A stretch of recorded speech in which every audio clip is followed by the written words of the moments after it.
Management and leadership. We'll start with the definition of a manager. A manager is a person who plans, organizes, commands, coordinates, and controls activities of a business.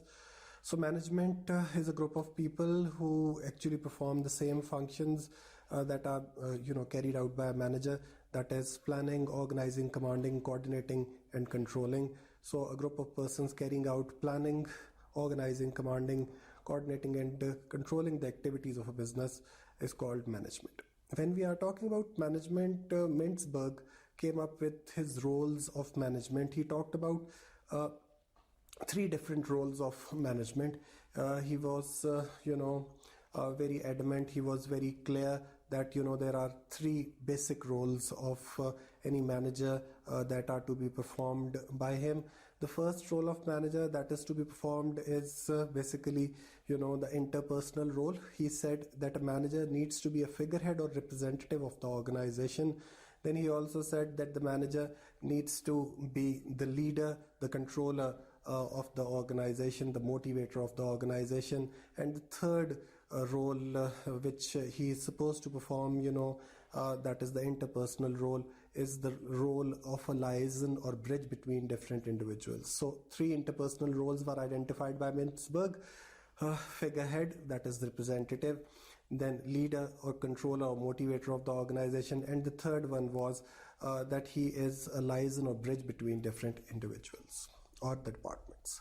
Then after that, he talked about informational roles. Three informational roles were identified by Mintzberg. He said that a person, a manager, needs to be the monitor of information, monitor or receiver of information. Then he said that that person needs to be the disseminator or distributor of information as well. And thirdly, he talked about the manager being a spokesperson of the organization. After that, he talked about the decisional roles. Four decisional roles were identified by Mintzberg. He talked about risk-taking ability of the owner or entrepreneur or manager, and then he also talked about three other roles. That is, he is the problem or disturbance handler, he is the resource allocator, and he is the negotiator in the business activities. So four different roles that are to be performed by the manager according to Mintzberg. As a decision maker, he is the resource allocator, he is the disturbance handler, and he is the negotiator, and finally he is also someone who is basically taking the risks in the business. Moving on further in this chapter, we talk about four different leadership styles. Autocratic style of leadership is a style of leadership which involves one-way communication, and it is used in centralized organizational structures where one-way communication takes place and feedback is not required from the lower management. The second style of leadership is a democratic style of leadership where majority is authority. Now the decision making is going to take place with the mutual consent of higher and lower management. Two-way communication is taking place and feedback is mandatory. And then the third style of leadership is what you call as laissez-faire style of leadership. Laissez-faire is a French terminology which means let them do it. The workers are allowed to make their own decisions. This type of leadership style is used in professional organizations where workers are highly skilled and they are able to make their own decisions. So highest level of delegation is involved in this style of leadership. And then the fourth and last style of leadership, which is called paternalistic style of leadership, also called parent-like style of leadership.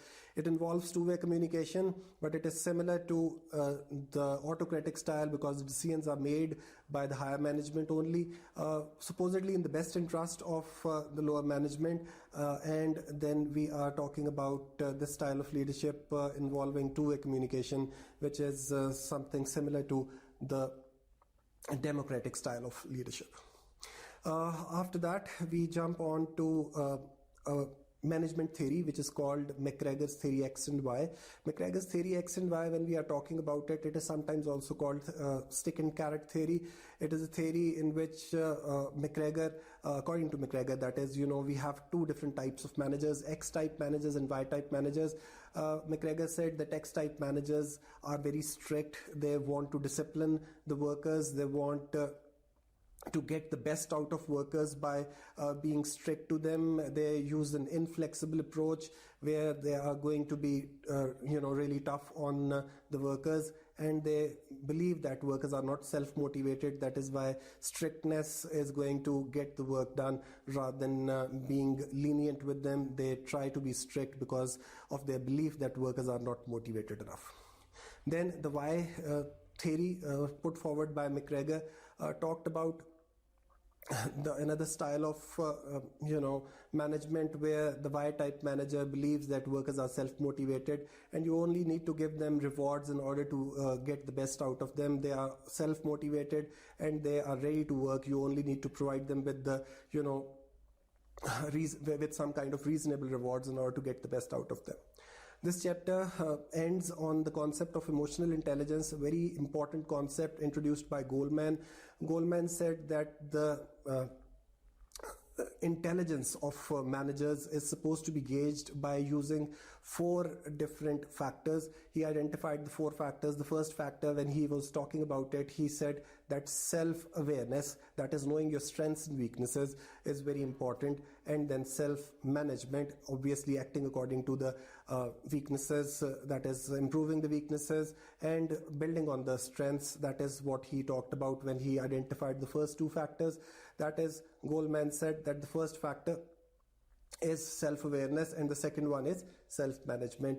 And then the third factor identified by him was basically what you call as social awareness, knowing your social surroundings, knowing your environment, knowing the social norms of the society, and then acting according to them is called social skills. This is where this chapter ends. Assalamu alaikum.